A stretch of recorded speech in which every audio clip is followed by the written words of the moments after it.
철딱선이 없기는. 가족들 다 모였는데 오지도 않고 사람을 얼마나 기다리게 하는 거야? 당장 300만 원 붙여. 괜히 네 시동생 체면 깎지 말고. 전화기 너머 시어머니의 목소리는 녹슨 줄로 고막을 긁는 것처럼 날카롭고 귀에 거슬렸다.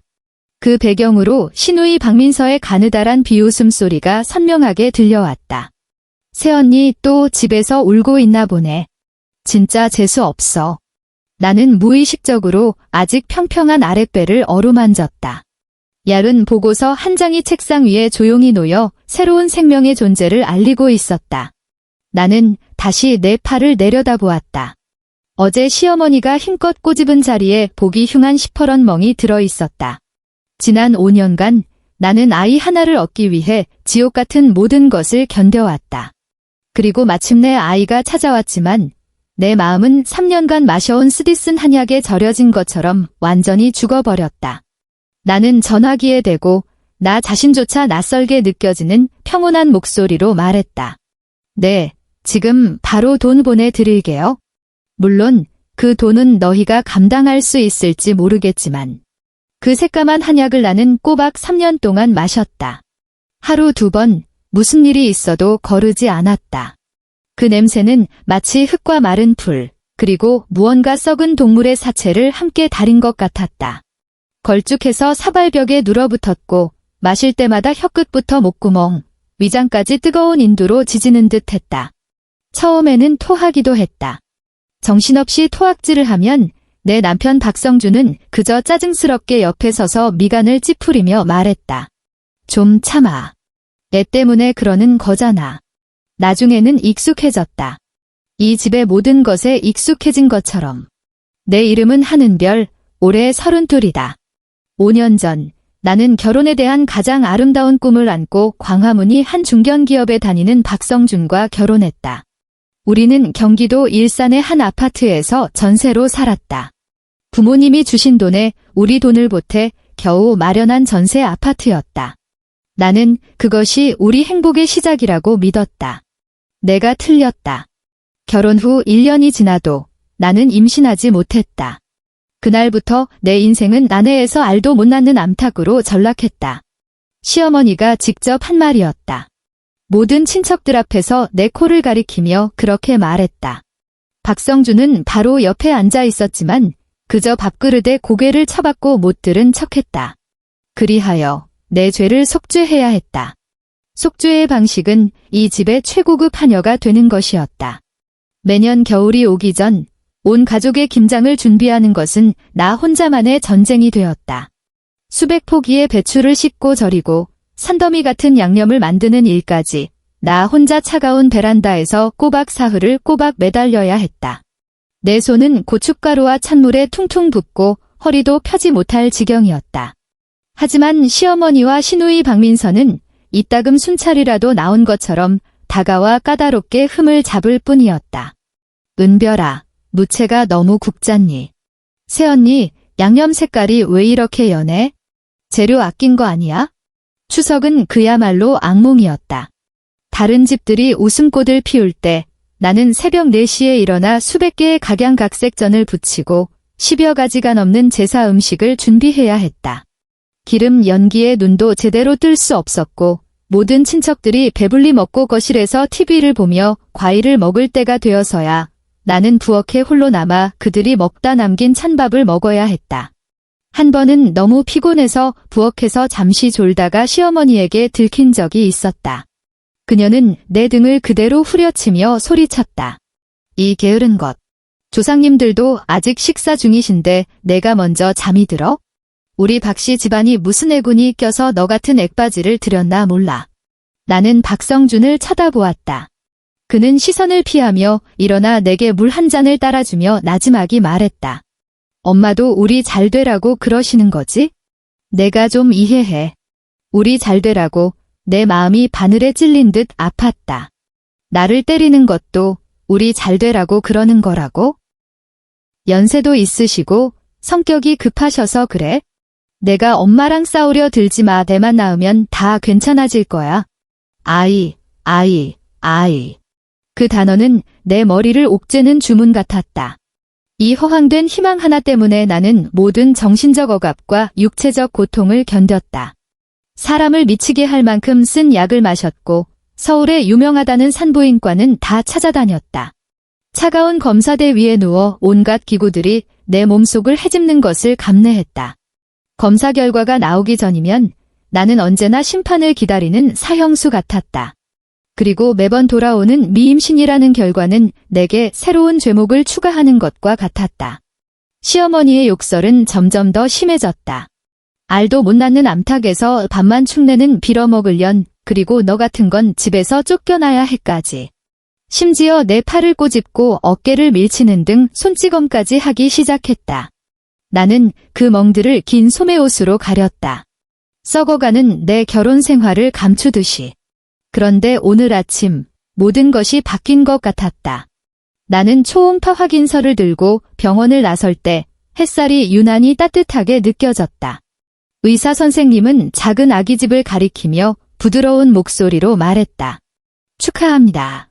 하는별 씨 임신 6주 차입니다. 내 눈물이 왈칵 쏟아졌다. 슬픔이 아닌 환희의 눈물이었다.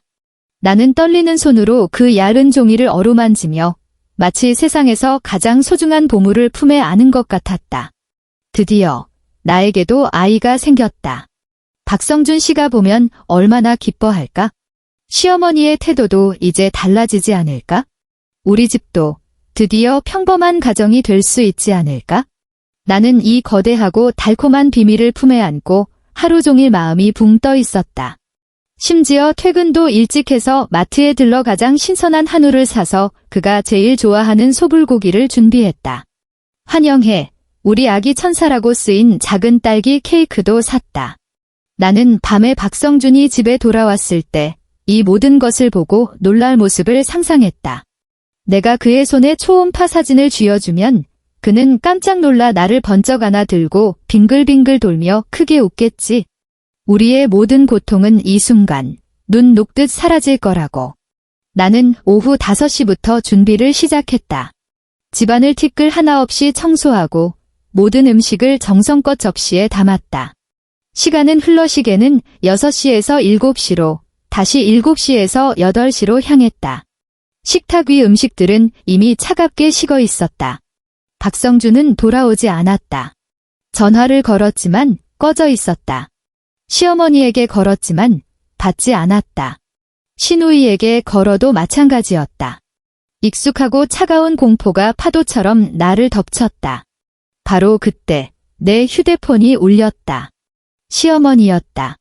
나는 지푸라기라도 잡는 심정으로 전화를 받아 다급하게 물었다. 어머니, 어디 계세요? 성준 씨는? 철딱선이 없기는.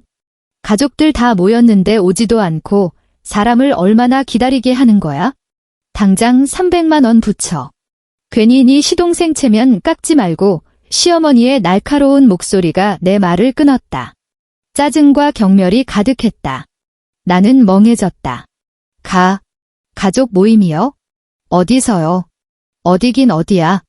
경복궁 한정식이지. 오늘 내 시누이 민서 약혼하는 날이야. 사돈댁 식구들도 다 와 계신다고.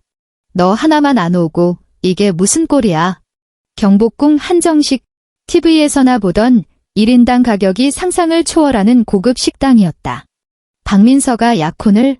이렇게 큰일을 이 집의 며느리인 내가 가장 마지막에 알게 되다니. 그들의 온 가족, 심지어 곧 사돈이 될 사람들까지 모두 모여 축하하고 있는데 오직 이 집의 안주인인 나만 쓰레기처럼 집에 버려두었다. 내 마음은 순식간에 차가운 심연으로 가라앉았다. 저는 몰랐어요. 내 목소리는 사포처럼 메말라 있었다. 몰랐다고? 성준이가 말 안 했어? 아이씨, 이놈의 자식. 시어머니는 욕을 한 번 내뱉더니 바로 말을 돌렸다. 됐다. 이제 와서 그런 말 해봐야 뭐해. 네 시동생 성우가 요즘 작은 사업이라도 해보려는데 시작 자금이 300만 원 모자라다더라. 사돈댁도 계신데 우리가 부모로서 뭐라도 보여야지. 얼른 내 통장으로 돈 붙여. 이런 자리에서 우리 박씨 집안 망신시키지 말고. 나는 세상에서 가장 황당한 농담을 들은 것 같았다. 나더러 그 백수의 부모 등골이나 빼먹는 시동생에게 300만 원을 주라고? 내가 배제된 가족 잔치에서 그들의 체면을 세워주기 위해? 배경에서 시누이 박민서의 목소리가 또렷하게 들려왔다. 엄마, 쟤한테 뭘 길게 말해. 일부러 저러는 거지? 새언니 또 집에서 울고 있나 보네. 진짜 재수 없어. 휴대폰을 쥔 내 손마디마디가 하얗게 질렸다. 내 모든 희망을 담고 있던 책상 위 초음파 사진이 이 순간 더없이 비참하게 느껴졌다. 나는 시어머니의 전화를 끊고 바로 박성준에게 전화를 걸었다. 이번에는 신호가 갔다. 여보세요. 그의 목소리에는 약간의 취기가 묻어 있었고 배경에서는 시끄러운 웃음소리가 들렸다. 박성준 씨, 나는 목소리가 흔들리지 않도록 애썼다. 당신들 경복궁에 있어요? 그래. 근데 어떻게, 왜 나한테 말 안 했어요? 나는 그의 말을 끊었다. 목소리가 떨리기 시작했다. 민서가 약혼하는 이렇게 큰일을 왜 온 가족 중에 나만 몰라야 해요? 날 뭘로 생각하는 거예요? 전화기 너머 몇 초간의 침묵이 흘렀다. 이윽고 박성준의 극도로 짜증 섞인 목소리가 들려왔다. 아, 깜빡했어. 그깟 사소한 일로 유난이야? 오늘 같은 날 꼭 기분 잡쳐야겠어? 사소한 일. 내 심장이 그의 말 한마디에 난도질 당했다. 어머니가 300만 원 보내라는데 나는 차갑게 식은 목소리로 말을 이었다. 알고 있었어요. 아, 그럼 보내드려. 엄마가 보내라면 보내드리면 되지. 뭘 꾸물거려. 사돈댁도 다 계신데 나 곤란하게 만들지 말고. 그의 말투는 너무나 당연하다는 듯 마치 하인에게 물건 하나 가져오라고 시키는 것 같았다. 나는 웃었다. 소리 없이 웃었다. 눈물이 뺨을 타고 흘러내려 초음파 사진 위에 떨어져 작은 얼룩을 만들었다. 나는 식탁 위 차갑게 식은 소불고기를 보았다. 환영해, 우리 아기 천사라고 쓰인 케이크를 보았다. 그리고 내 평평한 아랫배를 다시 어루만졌다. 이 아이를 나는 원하지 않았다. 아니, 내 아이를 이런 지옥에서 태어나게 할 수는 없었다. 아이에게 이렇게 냉담하고 무정한 아버지, 이렇게 악독하고 야비한 할머니와 고모를 만들어줄 수는 없었다. 내 아이는 더 좋은 것을 누릴 자격이 있었다. 5년 동안 나는 아이만 생기면 모든 것이 좋아질 거라고 믿었다. 이제야 깨달았다. 아이는 내 결혼 생활을 구원해줄 영약이 아니라 나를 무너뜨릴 마지막 지푸라기였다. 문득 깨달았기 때문이다. 나는 엄마가 될 자격이 없었다. 나 자신조차 지키지 못하는 여자가, 개처럼 살아가는 여자가 무슨 자격으로 새로운 생명을 맞이한단 말인가? 그 순간 내 마음속 무언가가 완전히 부서져 내렸다. 희망이 아니라 족쇄가. 나는 깊이 숨을 들이쉬고 눈물을 닦았다. 그리고 전화기 너머의 박성준에게 전례 없이 평온하고 또렷한 목소리로 말했다. 네, 알았어요. 그리고 전화를 끊었다. 나는 울지 않았다. 다시 전화를 걸어 따지지도 않았다. 나는 그저 식탁 앞에 조용히 앉아 존재하지도 않는 행복을 축하하기 위해 차려진 이 저녁 식사를 바라보았다. 상냥하고 인내심 많고 가정의 평화를 위해 모든 것을 희생할 수 있었던 하는별은 이 순간 죽었다. 이제부터 나는 오직 나 자신을 위해 살 것이다. 그리고 너희들, 박성준, 그리고 당신의 가족들. 내가 보내는 이 큰 선물을 받을 준비는 되었는가? 나는 인터넷 뱅킹 앱을 켜지 않았다. 그 300만 원은 부모님이 만약을 대비해 내게 주신 결혼 자금이자 내 마지막 자존심이었다. 그 돈을 저 흡혈귀들에게 넘겨줄 수는 없었다. 나는 서재로가 오랫동안 쓰지 않았던 노트북과 프린터를 켰다. 노트북 안에는 아주 오래전에 만들어둔 출구라는 이름의 암호화된 폴더가 있었다. 비밀번호를 입력하자 3개의 파일이 나타났다. 첫 번째는 지혼 합의서였다. 시어머니에게 모욕당하고 잠 못 이루던 수많은 밤, 눈물을 머금고 한 글자 한 글자 타이핑한 것이었다. 재산 분할에 관한 부분은 무료 법률 구조 공단의 변호사에게 자문을 구했다. 우리가 사는 이 전세 아파트, 비록 박성준의 명의로 계약했지만 보증금의 대부분은 내 혼전 재산으로 지불했고 명확한 이체 기록이 있었다.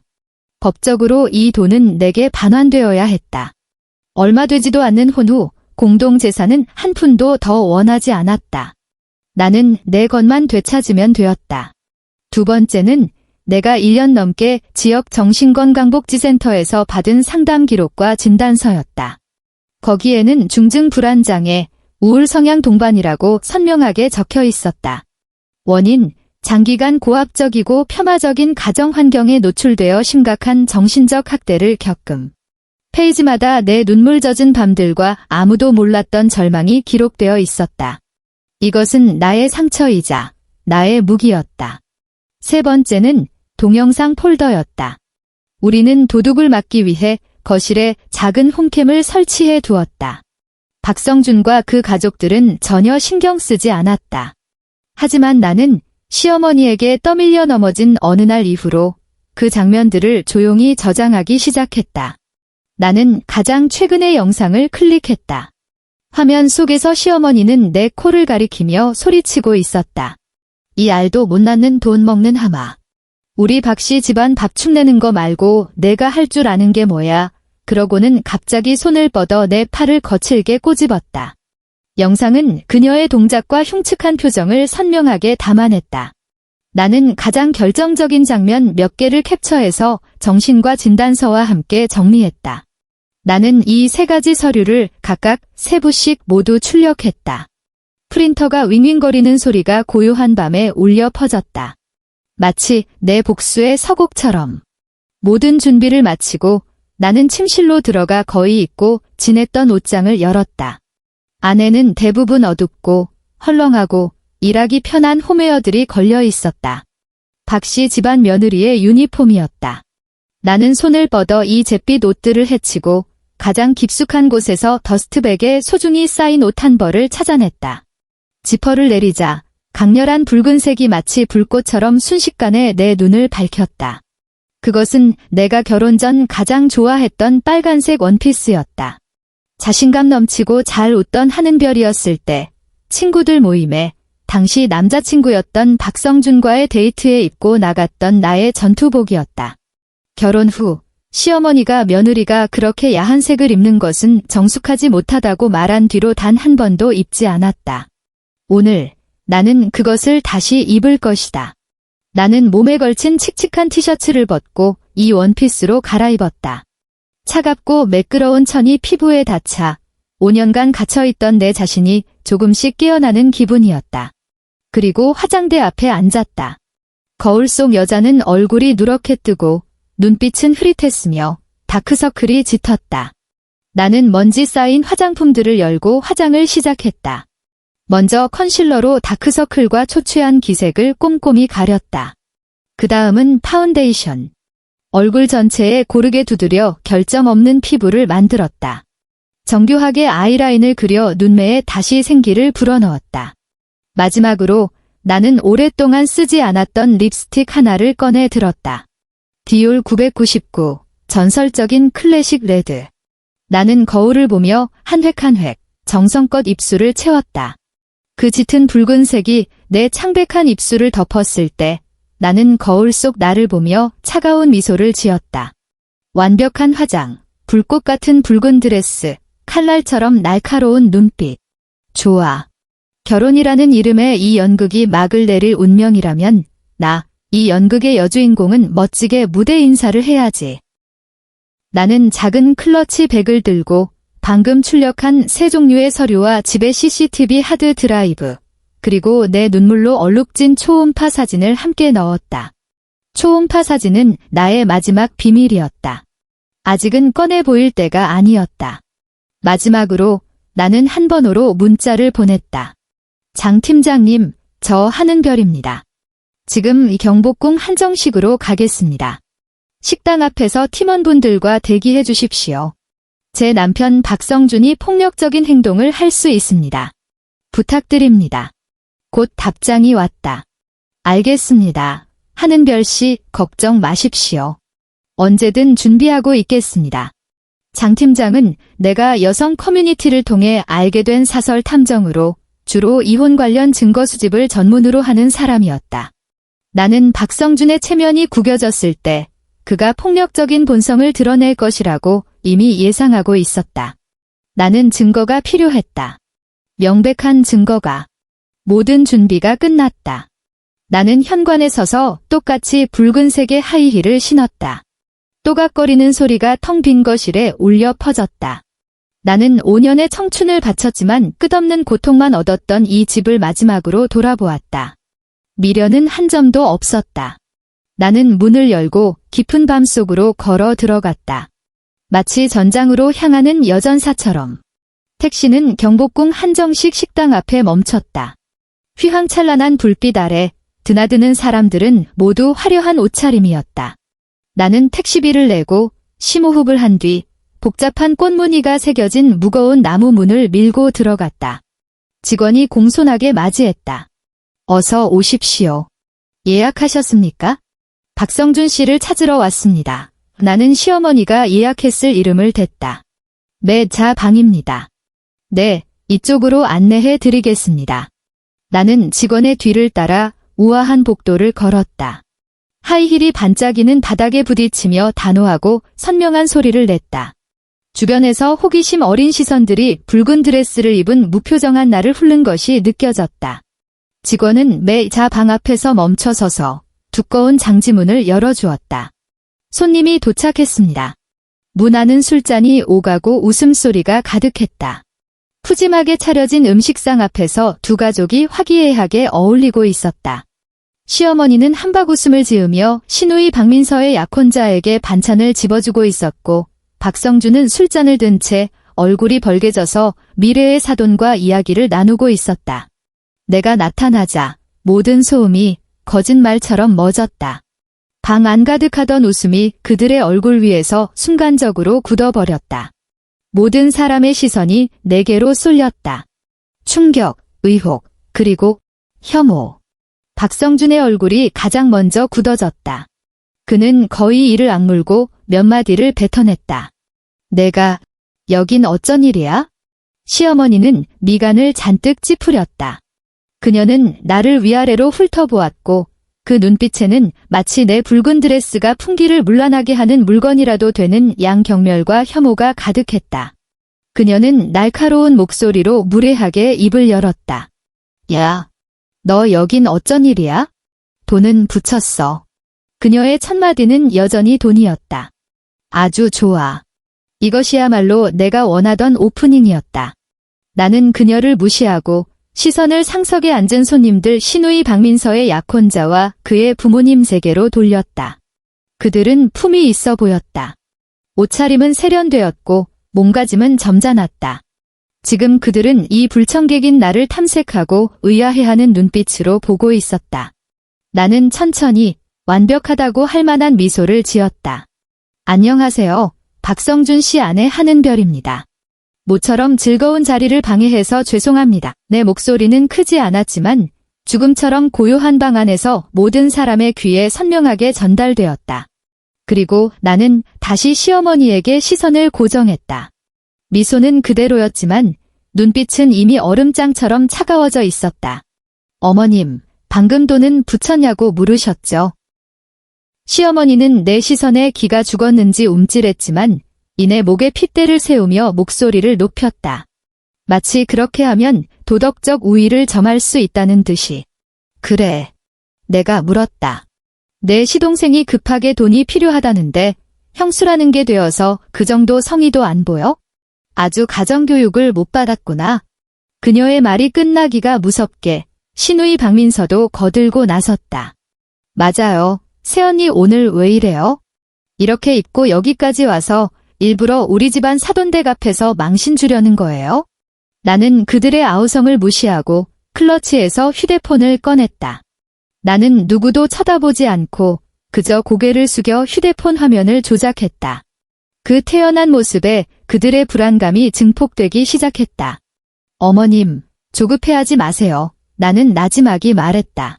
그 300만 원에 대해서는 여기 계신 모든 분들, 특히 아버님, 어머님께서도 나는 민서 약혼자 가족을 바라보며 말했다. 그 돈의 용도를 아실 권리가 있다고 생각해요. 나는 재생 버튼을 눌렀다. 녹음 파일 하나가 휴대폰 스피커를 통해 방 전체에 선명하게 울려 퍼졌다.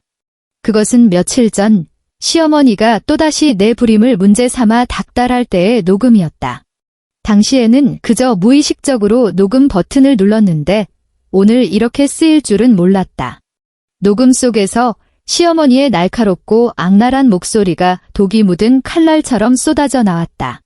이 알도 못 낳는 돈 먹는 하마 같은 년. 우리 박씨 집안이 8대째 재수가 없어서 너 같은 걸 며느리로 들였다. 내 새끼 하나 못 낳으면서 내가 쓸모가 있긴 뭐가 있어? 내 아들 성준이가 정말 눈이 삐었지. 내가 분명히 말하는데 내 돈으로 이 집 전세 얻었다고 잘난 척할 생각 마. 내가 하루라도 손주를 못 낳으면 넌 우리 집안의 죄인이야. 내가 먹는 밥 한 숟갈도 부끄러운 줄 알아야 해. 지금 성우 사업하는데 돈이 필요하다는데 내 그 결혼 자금 썩히면 뭐해? 300만 원 내놓는 게 그렇게 아까워? 그건 내가 마땅히 해야 할 일이야. 애도 못 낳는 여자가 우리 박씨 집안에 돈이라도 보태는 걸 내분에 넘치는 복으로 알아야지. 그 돈도 못 내놔? 너 이 집에 계속 붙어 있고 싶어? 안 싶어? 넌 그냥 죽어야 돼. 녹음이 끝났다. 방 안은 죽음과 같은 정적이 흘렀다. 공기마저 얼어붙은 듯 했다. 시누이 약혼자 가족의 얼굴은 처음에 당혹스러움에서 충격으로 그리고 이제는 시퍼렇게 변해 있었다. 점잖게 보이던 그 어머니는 찻잔을 든 손을 부들부들 떨며 내 시어머니를 경멸과 혐오가 가득한 눈으로 쳐다보았다. 내 시어머니의 얼굴은 붉게 달아올랐다가 새하얗게 질렸다. 그녀는 입을 벌리고 무언가 말하려 했지만 한마디도 하지 못하고 나를 가리켰다. 그 손가락은 가을바람 속 낙엽처럼 떨리고 있었다. 너 이 독한 년. 내가 감히 녹음을 해. 그녀가 겨우 한마디를 쥐어짰다. 나는 그녀를 무시하고 마찬가지로 낯빛이 굳어진 시누이 박민서에게로 시선을 돌렸다. 그녀는 마치 난생 처음 보는 사람처럼 겁에 질린 눈으로 나를 보고 있었다. 나는 그녀를 향해 더욱 환한 미소를 지어 보였다. 하지만 말투는 날씨 얘기를 하듯 부드러웠다. 민서야, 약혼 축하해. 약혼자분 인물도 훤하고 가정교육도 잘 받으신 것 같네. 나는 잠시 말을 멈췄다가 이미 솥뚜껑처럼 시커멓게 변한 젊은 남자의 얼굴을 향해 지극히 선량한 말투로 말을 이었다.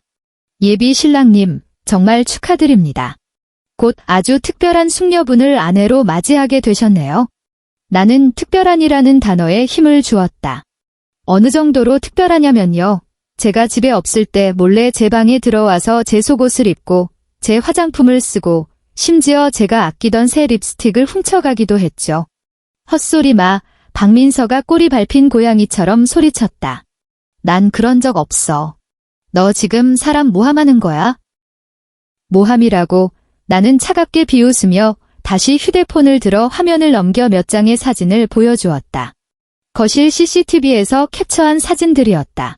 화질이 아주 선명하지는 않았지만 박민서가 내 방에서 쭈뼛거리며 나오면서 손에 무언가를 들고 있는 모습은 충분히 알아볼 수 있었다. 그중 한 장에는 그녀가 베란다에 널어놓은 내 속옷을 걷어가는 모습이 똑똑히 찍혀 있었다. 이 사진들, 우리 집 거실 CCTV에 찍힌 거야. 민서야, 이 사진들이랑 방금 그 녹음 파일, 내 친구들 단톡방이랑 약혼자 회사 동료들한테도 보내줘서 박씨 집안 숙녀의 품격을 다 같이 감상하게 해줄까? 박민서의 얼굴에서 순식간에 핏기가 가셨다. 그녀는 약혼자의 충격과 혐오가 뒤섞인 눈빛을 보고 완전히 무너져 내렸다. 그저 다니야. 그런 거 아니야. 내 말 좀 들어봐. 라는 말만 반복할 뿐이었다. 그러나 예비 사돈이었던 그 어머니는 더 이상 참을 수 없었다. 그녀는 탁 소리를 내며 찻잔을 테이블에 3개 내려놓고 일어섰다. 그리고 얼음처럼 차가운 목소리로 말했다. 설명할 필요 없습니다. 우리 집안이 대단한 명문가는 아니지만 도벽 있는 며느리를 드릴 순 없습니다. 더군다나 이렇게 교양 없고 가풍이 문란한 집안과 사돈을 맺을 순 없고요. 그녀는 남편과 아들을 이끌고 박씨 집안 식구들은 쳐다보지도 않은 채 차갑게 한마디를 내뱉었다. 이 결혼 없던 걸로 합시다. 그 말을 남기고 그들 세 식구는 뒤도 돌아보지 않고 방을 나갔다. 온 세상이 그 순간 무너져 내리는 것 같았다. 박민서는 처절한 비명을 지르며 바닥에 주저앉아 통곡하기 시작했다. 울면서 이미 넋이 나간 시어머니를 마구 때렸다. 다 엄마 때문이야. 다 엄마 때문이라고. 저 할망구 때문에 내 결혼 다 망했어. 내 인생 다 망쳤어. 시어머니는 딸에게 맞으면서도 비틀거릴 뿐 한마디도 하지 못하고 나를 독이 서린 눈으로 노려보았다. 마치 나를 산채로 잡아먹을 기세였다. 그리고 내 남편, 박성준. 그는 처음부터 끝까지 나무 인형처럼 멍하니 서 있었다. 이제야 정신이 든 듯했다. 그는 핏발선 눈으로 마치 격분한 야수처럼 나를 뚫어지게 쳐다보았다. 하는 별, 그가 포효했다. 목소리에는 하늘을 찌를 듯한 분노가 담겨 있었다. 너 미쳤어. 나는 드디어 그에게로, 내가 한때 사랑했던 그 남자에게로 시선을 돌렸다. 나는 클러치에서 출력해온 세 종류의 서류를 꺼내 그에게 다가가 온 힘을 다해 그 난장판이 된 식탁 위로 뿌렸다. 하얀 종이들이 흩날리며 기름진 국물에 젖어들었다. 마치 우리들의 더럽고 추악한 결혼 생활처럼. 난 미치지 않았어, 박성준. 그냥 잠에서 깬 것뿐이야. 내 목소리는 크지 않았지만 그를 소름 끼치게 만드는 냉정을 담고 있었다. 그 300만 원, 난 못 줘. 대신 우리 변호사비는 내가 내줄 수 있어. 나는 식탁 위의 서류들을 가리켰다. 이건 이혼 합의서. 난 이미 서명했어. 이건 내 정신과 진단서. 내가 이 결혼 생활 동안 장기적인 정신적 학대를 당했다는 증거야. 그리고 이건 나는 가방에서 작은 하드 드라이브를 꺼내 테이블 위로 던졌다. 쿵 하는 둔탁한 소리가 울렸다. 우리 집 거실 CCTV 반년치 녹화 영상이야.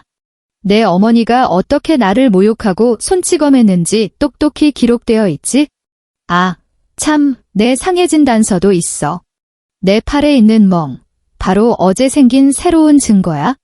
나는 점점 더 공포에 질려가는 그의 얼굴을 보며 한 글자 한 글자 또렷하게 말했다. 법정에서 봅시다. 그 말을 끝으로 나는 그를 다시 쳐다보지도 않았다. 모녀가 서로를 탓하며 울고불고 난리치는 소동 따위는 무시했다. 나는 몸을 돌려 꼿꼿이 등을 펴고 마치 승리한 장군처럼 당당하게 나를 질식시켰던 이 방을 걸어 나왔다. 문을 밀고 나서는 순간 박성준의 미친 듯한 분노의 고함과 나를 쫓아오는 발소리가 들렸다. 모든 것이 내 소나기 안에 있었다. 나는 방을 나왔지만 서둘러 떠나지 않았다. 그저 발걸음을 늦추고 거의 감상에 가까운 태도로 등 뒤에서 들려오는 붕괴와 혼란의 소리를 들었다. 먼저 시누이 박민서의 히스테릭한 울음소리와 시어머니를 향한 저주가 들렸다. 다 엄마 탓이야. 엄마. 저 늙은 마녀 같은 할망구 때문에 내 결혼, 내 인생 다 망쳐버렸어. 뒤이어 시어머니의 기가 막힌 반격이 이어졌다. 이 불효 막심한 년. 내가 널 어떻게 키웠는데 이제 남자 하나 때문에 이 어미한테 이래? 그 쌍년만 아니었어도 하는 별 그 독한 년만 아니었어도 문 안은 아수라장이었지만 문 밖에서는 이제 막 진짜 폭풍이 시작되려 하고 있었다. 하는 별, 너 거기 안 서. 박성준의 포효가 멀리서부터 가까워졌다. 나를 갈기갈기 찢어버릴 듯한 포악한 기운이 담겨 있었다. 복도를 울리는 그의 육중한 발소리가 들렸다. 그가 나를 쫓아오고 있었다. 나는 돌아보지 않고 마음속으로 숫자를 셌다. 3, 2, 1. 쇠집게 같은 손이 내 팔을 거칠게 움켜쥐었다. 바로 어제 시어머니가 꼬집어 멍이든 바로 그 자리였다. 극심한 통증에 숨을 들이켰다. 박성준은 나를 난폭하게 끌어당겨 자신과 마주보게 했다. 그의 얼굴은 분노와 알코올로 시뻘겋게 달아올라 있었고 눈에는 핏발이 가득했다. 회사에서 쓰던 온화한 셀러리맨의 가면은 완전히 찢겨나가고 그 아래에 숨겨져 있던 추악하고 통제불능의 진짜 얼굴이 드러났다. 이 미친 여자. 너 대체 뭘 어쩌자는 거야? 그가 낮게 으르렁거렸다. 침이 내 얼굴에 튈 것만 같았다. 민서 결혼을 망쳐놓고 사돈댁 앞에서 내 얼굴에 똥칠을 해. 그렇게 이 집안을 망가뜨리고 싶었어? 집안, 나는 그를 차갑게 바라보았다. 두려움은 조금도 느껴지지 않았다. 오직 얼음 같은 혐오감뿐이었다. 박성준, 당신이 언제 나를 이 집안의 일원으로 생각한 적 있기나 해? 내가 당신 어머니한테 하녀 취급당할 때? 나 혼자 수십 명분의 제사 음식을 준비할 때? 아니면 당신들끼리만 모여 축하 파티를 하면서 나 혼자 집에 내버려 뒀을 때?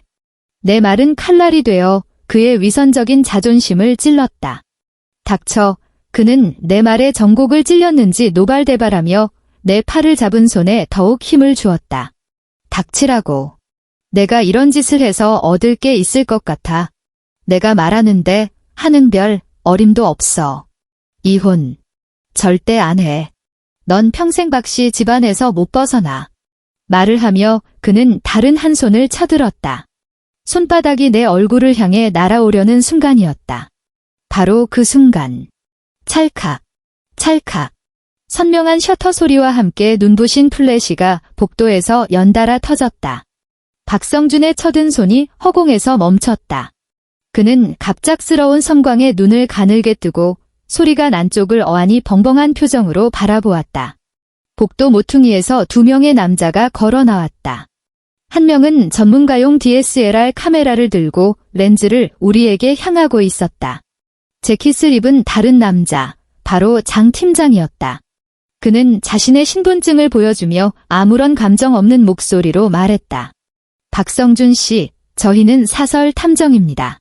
방금 하는별 씨에게 폭력을 행사하려던 전 과정은 모두 촬영되었습니다. 이 사진들은 귀하의 혼인 중 가정폭력에 대한 유력한 증거로 법원에 제출될 겁니다.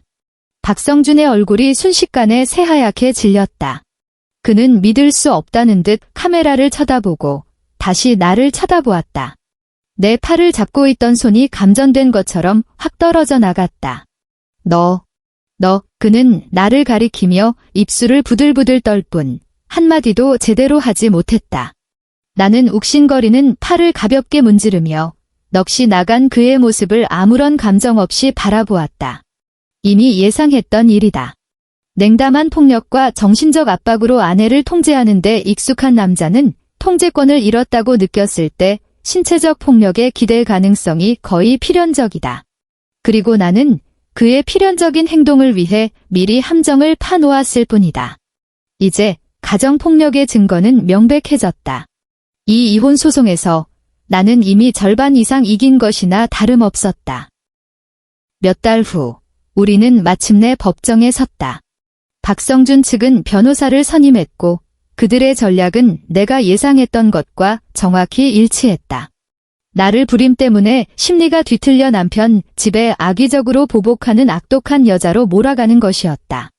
그의 변호사는 법정에서 청산유수처럼 나를 폄하했다. 존경하는 재판장님, 제 의뢰인 박성준 씨는 수년간 피고하는 별 씨가 불임으로 인해 겪는 여러 감정적 문제들을 묵묵히 감내해왔습니다.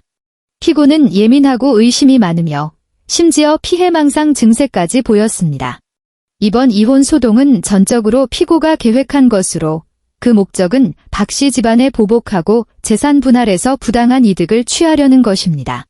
저희는 피고가 주장하는 소위 정신적 학대가 전적으로 본인의 망상이라고 믿을 만한 충분한 이유가 있습니다.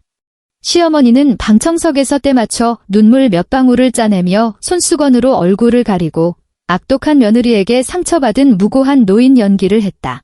박성준은 마치 자신이 가장 큰 피해자인 양 비통한 표정으로 피고석에 앉아 있었다.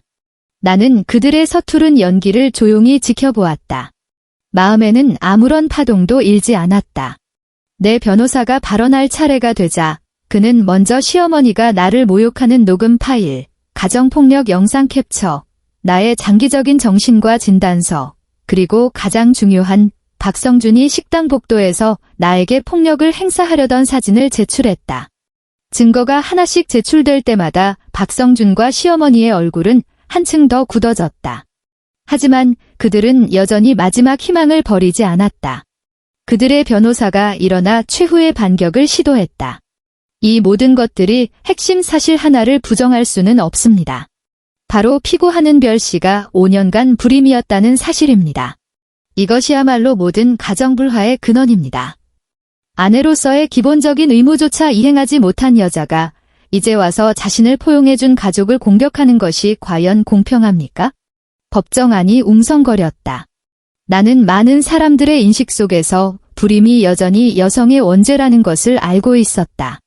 박성준의 얼굴에는 심지어 희미한 만족스러움의 미소까지 번졌다. 그는 자신이 나의 영원히 반박할 수 없는 아픈 곳을 잡았다고 생각하는 듯 했다. 나는 그를 바라보고 내 변호사를 향해 가볍게 고개를 끄덕였다. 내 변호사는 헛기침을 한 번 하고 재판장을 향해 말했다. 재판장님, 출산 문제에 관해 제 의뢰인이 드릴 말씀이 있습니다. 하지만 사실은 여러분이 상상하시는 것과는 다소 차이가 있을 수 있습니다. 그는 서류 가방에서 서류 한 장을 꺼내 제출했다. 이것은 서울대학교병원 비뇨의학과에서 발급한 남성 불임 검사 결과지입니다. 검사를 받은 사람은 바로 원고, 박성준 씨입니다. 박성준의 얼굴에서 만족스러운 미소가 순식간에 굳어버렸다. 변호사의 목소리가 법정안에 맑고 우렁차게 울려 퍼졌다. 보고서에 따르면 박성준 씨는 심각한 정자 무력증을 앓고 있으며 정자 활동성이 정상 기준에 훨씬 못 미칩니다. 의학적 소견은 자연 임신 가능성이 극히 희박하다는 것입니다. 법정 전체가 술렁였다. 모든 사람의 시선이 탐조등처럼 일제히 박성준에게로 향했다. 나는 그의 몸이 통제불능으로 떨리는 것을 보았다. 얼굴의 핏기가 완전히 가셔 법정 벽보다도 더 하얗게 질려 있었다. 이 보고서는 내가 임신을 준비하던 중반에 그를 설득해 함께 받은 검사 결과였다. 당시 결과가 나왔을 때 나는 하늘이 무너진 듯한 그의 표정을 보고 그의 가련한 남성적 자존심을 지켜주기 위해 보고서를 숨겼다. 그에게는 모든 것이 정상이고 문제가 모두 내게 있다고 거짓말을 했다. 나 혼자 모든 비난과 압박을 묵묵히 감당하며 그 쓰디 쓴 한약을 계속 마셨다. 나는 그것이 그를, 우리의 결혼을 지키는 길이라고 생각했다. 지금 생각하니 나는 세상에서 가장 어리석은 바보였다. 나는 가장 날카로운 칼을 내 손으로 적의 손에 쥐어주고 그가 그 칼로 내 몸을 2년 내내 찌르도록 내버려 둔 것이다. 그리고 오늘 나는 그저 진실을 세상에 알렸을 뿐이다. 아, 아니야. 이건 위조된 거야. 박성준은 극도의 충격에서 겨우 벗어나 미친 듯이 소리쳤다. 하는 별. 이 쌍년. 너 소송에서 이기려고 증거까지 위조해. 하지만 보고서에는 병원의 직인과 의사의 서명이 찍혀 있어. 진위 여부는 의심의 여지가 없었다. 방청석에 있던 내 시어머니, 그동안 나를 알도 못 낳는 암탉이라며 모욕했던 그 여자는 이 경천동지할 반전을 듣고 눈을 동그랗게 뜨고 나를 가리켰다가 다시 자기 아들을 가리켰다. 입을 뻐끔거리며 무언가 말하려 했지만 아무 소리도 내지 못했다. 다음 순간 그녀는 눈을 뒤집고 의자에서 그대로 곤두박질 쳤다. 그 자리에서 기절해버린 것이다. 법정은 순식간에 아수라장이 되었다. 나는 눈앞에 이 소동을, 의료진에게 실려나가는 시어머니를, 그리고 걸레처럼 의자에 주저앉은 박성준을 차갑게 바라보았다. 나는 임신 6주 차의 초음파 사진을 꺼내지 않았다. 아이의 존재로 내가 관전한 여자임을 증명할 필요는 없었다. 더군다나 이 남자, 이 집안은 이 아이의 존재를 알 자격조차 없었다. 이 전쟁은 이쯤에서 끝내는 것으로 충분했다. 나는 결국 그 아이를 낳지 않기로 했다. 그 결정을 내린 날 오후, 나는 수술실 밖에서 한참을 혼자 앉아 있었다. 나는 내 아랫배를 어루만졌다. 그 안에 작은 생명은 어둠 속 나의 유일한 별빛이었다. 하지만 눈을 감으면 박성준의 흉측한 얼굴이, 시어머니의 악랄한 욕설이 떠올랐다. 나는 두려웠다. 이 아이의 생김새가 그들을 닮을까 봐, 아이의 피 속에 그 집안의 냉담함과 이기심이 흐를까 봐 두려웠다. 내 아이를 그 지옥 같았던 과거와 나를 잇는 유일한 혈연의 끈으로 만들 수는 없었다. 독을 품은 종양은 뿌리째 도려내야 했다. 수술은 짧았지만 마취에서 깨어났을 때 내 몸의 일부가 영원히 도련해진 듯한 기분이었다. 나는 울지 않고 그저 조용히 누워 텅 빈 고통을 느꼈다. 이것은 나의 각성을 위해 치른 마지막 대가였다. 이제부터 내 인생에는 그 어떤 미련도 없다. 법원의 판결은 금방 나왔다. 박성준의 가정폭력 행위와 불임 문제의 귀책 사유가 인정되어 나는 내 모든 혼전 재산 상당한 액수의 전세 보증금을 온전히 되찾았을 뿐만 아니라 거액의 정신적 피해 보상금, 뒤자료까지 받게 되었다. 박성준은 항소하려 했지만 기각되었다. 그는 변호사 비용과 위자료를 지불하기 위해 그토록 자랑하던 자가용을 팔아야 했고 무거운 빚까지 떠안게 되었다. 나는 가장 빠른 속도로 모든 수속을 마치고 숨막히는 기억으로 가득 찬 그 아파트에서 이사 나왔다. 그 결혼 생활과 관련된 모든 것을 버리고 오직 내 옷과 돈만 챙겼다. 그 돈을 받은 후 나는 여행을 떠나거나 명품을 사며 나를 위로하지 않았다. 나는 강남에 작은 사무실을 하나 얻어 회사를 차렸다. 회사 이름은 별빛 컨설팅이었다. 결혼 생활에서 학대받고 이혼의 어려움에 직면한 여성들을 위해 법률 자문, 증거 수집 지원, 심리 상담을 제공하는 전문 기관이었다. 나는 전문 변호사와 심리 상담사를 고용했고 장 팀장과 같은 증거 수집팀과도 협력 관계를 맺었다. 나는 내 교과서 같았던 지혼 반격전을 사례로 만들어 나와 같이 한때 수렁에 빠져 있던 여성들에게 알려주었다. 눈물과 인내는 존중을 가져다 주지 않으며 오직 지혜와 용기만이 자기 인생의 주도권을 되찾게 해준다고. 내 일은 눈코 뜰 새 없이 바빠졌다. 매일 다양한 의뢰인들을 만났다. 남편의 외도로 고통받는 사람, 상습적인 가정폭력을 견디는 사람, 시댁에서 출산기계이자 무료 가사도우미 취급을 받는 사람. 나는 그들의 모습에서 과거의 나를 보았다. 나는 그들에게 어떻게 소리 없이 증거를 수집하는지, 어떻게 법을 이용해 자신을 보호하는지, 어떻게 협상 테이블에서 주도권을 잡는지 가르쳤다. 처음에는 무력하게 울기만 하던 그들이 점차 단호하고 용감해져서 마침내 승소 판결문과 새로운 시작에 대한 희망을 안고 내 사무실을 나서는 모습을 지켜보았다. 그 순간 텅 비었던 내 마음의 일부가 새롭고 더 의미 있는 무언가로 채워지는 것을 느꼈다. 내 과거의 상처가 다른 사람을 치유하는 힘이 되었다. 이것은 그 어떤 명품 가방이나 세계 여행보다도 나를 충만하고 행복하게 만들었다. 그날 밤, 나는 평소처럼 사무실에서 야근하며 다음날 쓸 자료를 정리하고 있었다. 사무실 구석의 작은 TV에서는 저녁 사회 뉴스가 나오고 있었다. 한 보도가 내 시선을 끌었다. 박모 씨 일가가 채무 문제로 집에서 격렬하게 다투다 몸싸움을 벌인 것으로 알려졌습니다. 이웃의 신고로 출동한 경찰은 박 씨의 어머니 최모 씨가 오랜 우울증으로 집에서 극단적 선택을 시도한 것을 발견하고 병원으로 이송했습니다. 한편 박 씨의 여동생 박모 씨는 사기 혐의로 기소되었습니다. 뉴스 화면에는 내가 너무나 잘 아는 아파트 복도가 비쳤다. 박성준의 얼굴은 모자이크 처리되었지만 그 초라한 몸집과 넋이 나간 모습은 한눈에 알아볼 수 있었다. 그는 기자들에게 둘러싸여 제 잘못이 아니에요. 다 그 여자들 때문이에요. 라고 중얼거리고 있었다. 나는 잠시 조용히 그 모습을 지켜보았다. 한때 내가 사랑하고 증오했으며 내 청춘의 전부를 차지했던 그 남자는 이제 우습고 가련한 타인일 뿐이었다. 그의 가족은 그의 어머니가 쓰러지고 그의 여동생의 결혼이 내 손에 망가진 그 순간부터 이미 산산조각 났다. 외부의 적, 바로 이 사라지자 그들은 서로에게 칼날을 겨누고 서로에게 책임을 떠넘기고 서로를 원망하다가 끝없는 내부 분열 속에서 완전히 침몰한 것이다. 완벽한 인과응보였다. 내 마음에는 아무런 파문도 일지 않았다. 고소함도 동정심도 없었다.